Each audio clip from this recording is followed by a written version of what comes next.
A quality assessment tool consists of a number of components, each one designed to meet particular conditions that ultimately ensure the tool meets the principles of assessment and rules of evidence.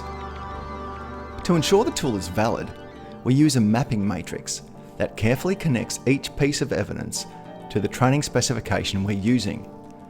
This is usually the unit of competency.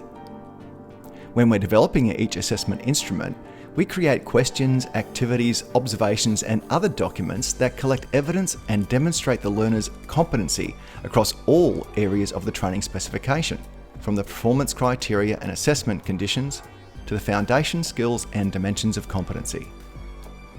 A reliable assessment tool is one that can be used multiple times in multiple contexts and still produce the same expected outcomes, regardless of who is assessing the learner.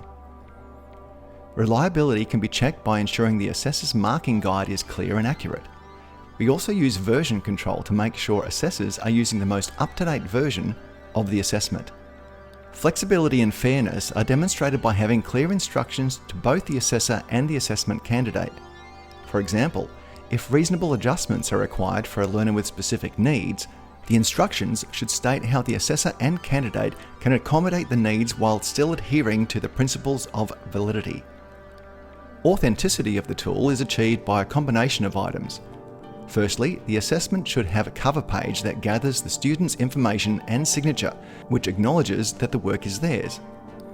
In electronic assessments, this can be enhanced through the use of password-protected assessment submissions and the use of plagiarism software to check the work. The currency of evidence is vital when assessing a person's ability to meet industry workplace needs. RTOs provide guidelines of what is considered current or not current, and this can be gathered by having evidence dated and authenticated.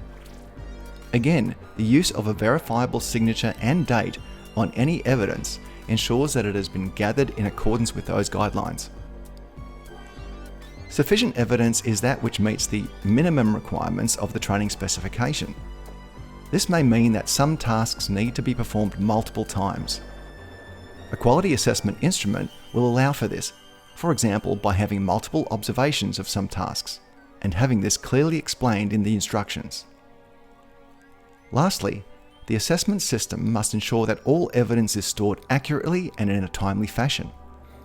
This means that secure, protected learning management systems are in place that keep student details private and that can be accessed only by authorised staff for purposes of assessment and student support.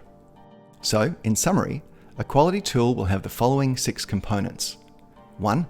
Assessment administration guidelines. 2. An assessor's marking guide. 3. A mapping matrix. 4. Assessment instruments to gather the evidence. 5. Instructions to the assessor. 6. Instructions to the candidate. The principles of assessment are validity, reliability, flexibility, and fairness, and the rules of evidence are validity, authenticity, currency, and sufficiency.